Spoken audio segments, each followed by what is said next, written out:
Selamat datang kembali di channel Belajar Struktur di UBL.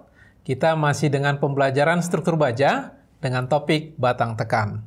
Di beberapa video sebelumnya, saya sudah menjelaskan bagaimana cara menghitung kekuatan rencana batang tekan. Dan faktor yang penting dipahami adalah faktor kelangsingan kolom itu sendiri. Ya, faktor kelangsingan sebuah kolom itu terdiri dari 3 faktor, yaitu faktor efektif kolomnya, panjang kolomnya, dan jari-jari girasi kolomnya.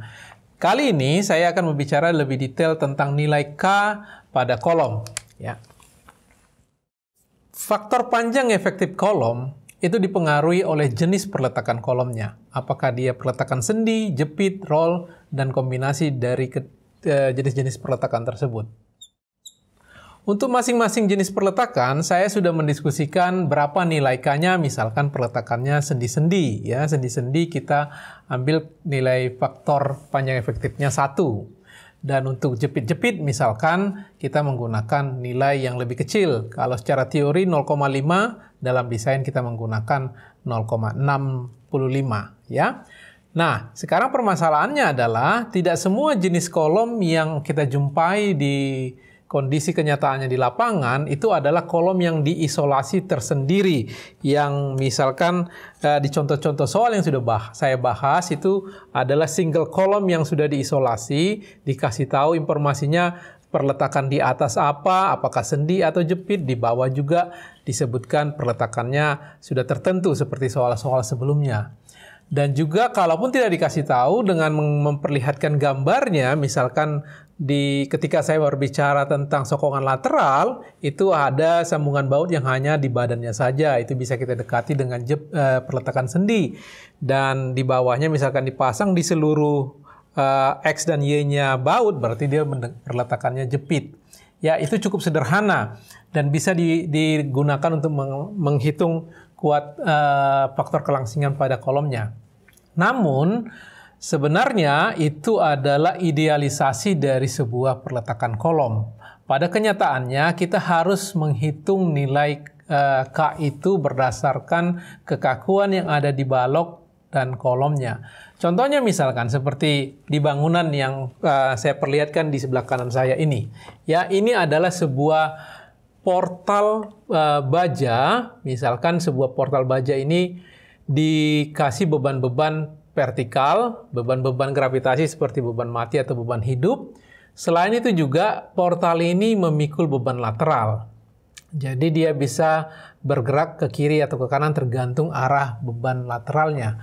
Nah, pertanyaannya adalah, misalkan saya meminta kalian menghitung berapa sih faktor panjang efektif untuk kolom yang di sebelah bawah ini. Misalkan ini, ya. Areal tingkat 1 ini, ya. Di bawah memang sudah terlihat dengan jelas di sini, ini perletakannya adalah perletakan sendi, ya. Namun yang sebelah atasnya apa? Perletakannya apa? Sendi apa jepit? Ya, mungkin kalian akan mulai berpikir karena portalnya ini bisa bergerak ke arah lateral, berarti bagian atas dari kolom tersebut bisa bergerak ke samping, sementara di bawahnya itu adalah sendi. Berarti mungkin kalian menduga bahwa ini adalah perletakan sendi roll. Ya, sendi roll itu di tabel yang sederhana itu berarti nilai K-nya itu 2. Itu pemikiran pertama, ya. Terus kalau misalkan yang bagian atas ini, kolom AB misalkan, kolom AB ini perletakannya apa? Apakah dia jepit-jepit, apa jepit sendi, atau sendi-sendi? Kalau kita bilang dia jepit-jepit, nah itu juga bertolak belakang dengan pemahaman kita, jepit itu kan tidak bisa bergerak kemana-mana. Nah, sementara portalnya ini kan bisa bergerak ke samping, berarti nggak jepit dong sebenarnya. Atau kalau sendi, kalau kalian bilang itu sendi, berarti kita mengabaikan kekakuan dari balok-balok yang ada di sekitarnya. Jadi sebenarnya nilai K itu tidak sesederhana kita melihat tabel nilai K yang sudah saya presentasikan di video-video sebelumnya. Mungkin ada yang menduga bahwa untuk kolom AB ini bisa pendekatannya mungkin jepit roll. Ada juga di situ di tabel itu nilai K untuk jepit roll. Tapi itu hanya pendekatan. Nah, video kali ini kita akan coba menghitung berapa sih nilai K yang lebih relevan atau lebih pas digunakan untuk portal baja seperti yang sudah saya perlihatkan ini. Itu yang menjadi topik pembicaraan kita, menghitung nilai umum K.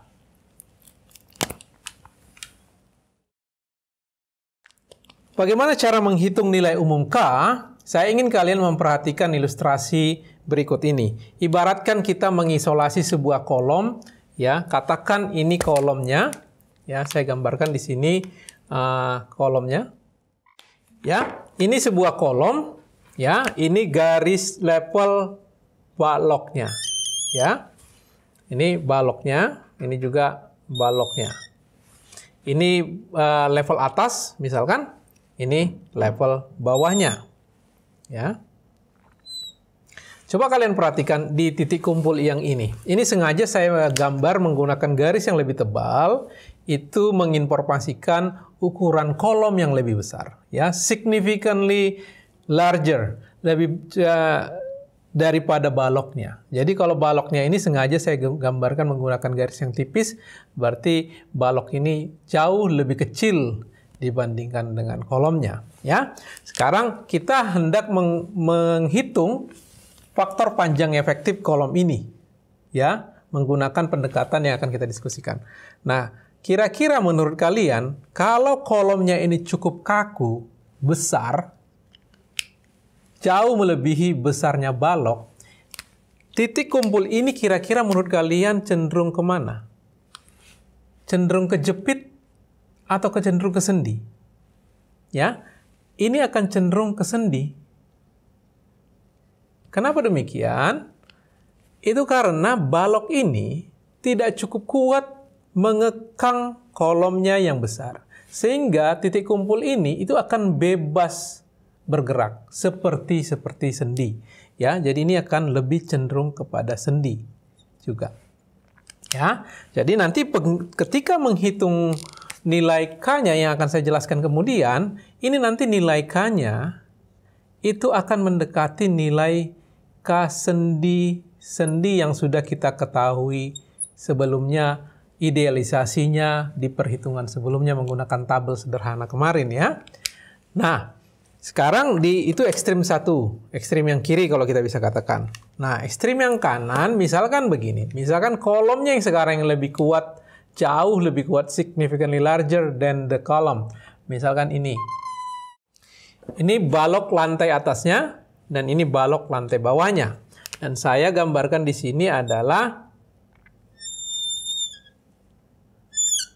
kolomnya, ya. Ini garis yang tipis ini merepresentasikan kolom, ya. Di sini terlihat bahwa kolomnya itu jauh lebih kecil daripada baloknya, sehingga dengan demikian titik kumpul ini atau perletakan ini itu akan cenderung mendekati apa yang dikatakan sebagai perletakan jepit.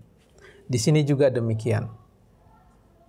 Ini akan mendekati perletakan jepit, sehingga nanti kalau kita hitung nilai K-nya ini, nilai faktor panjang efektif kolom ini, kalau kita mau menginvestigasi kolom ini, itu nilai K-nya nanti, itu akan mendekati K jepit.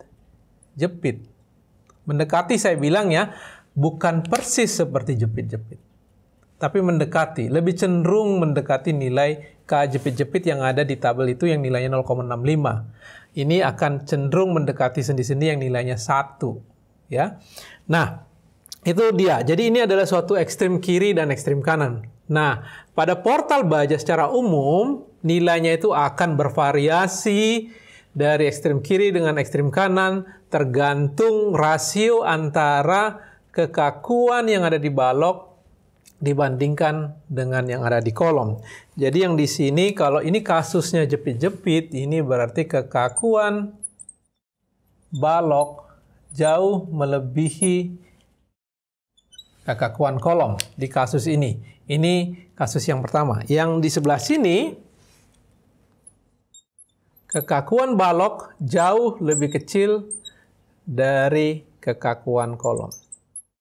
Oke, Jadi intinya bahwa nilai K yang secara umum yang kita mau hitung tadi situ, itu nilai K itu adalah faktor dari nilai kekakuan.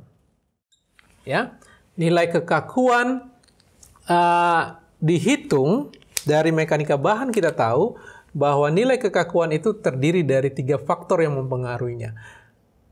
Faktor modulus elastisitas, bahan yang digunakan, momen inersia penampang yang digunakan, baik pada balok ataupun pada kolom, dan panjang masing-masing elemen balok atau elemen kolom. Ya, jadi nilai K itu adalah faktor nilai kekakuan. Nah, ini di peraturan dikasih simbol G. Ya, jadi nilai K itu ditentukan nilai G. Ya, nilai G itu apa?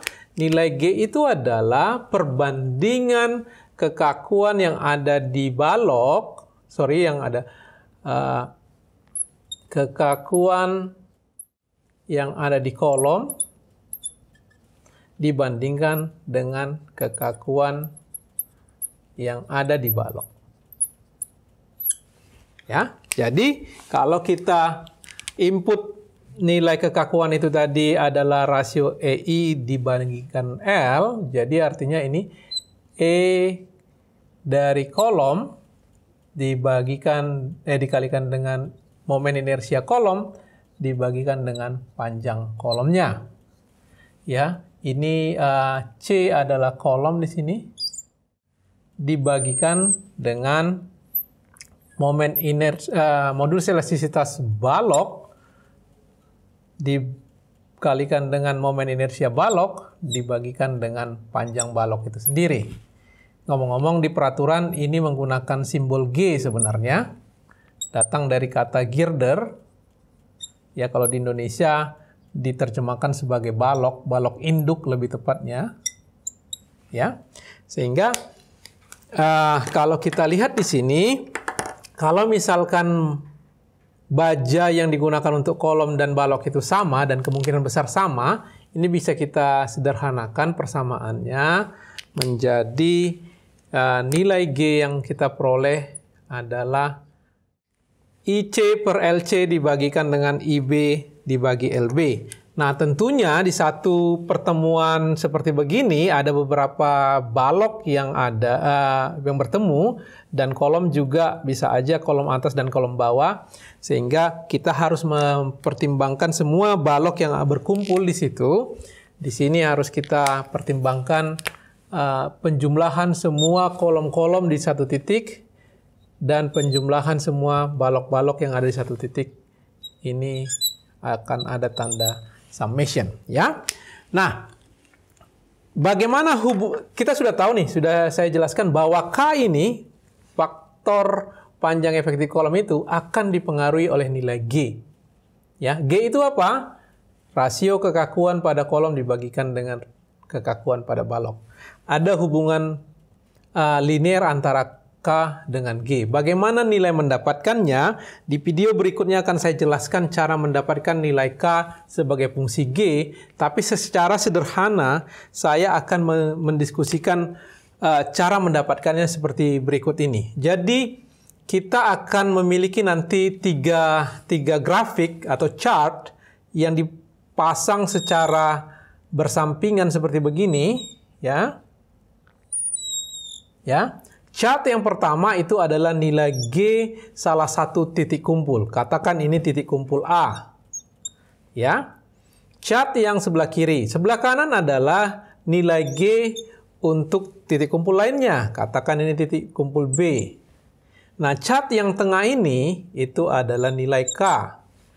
Nanti kita akan menghitung nilai GA dan nilai GB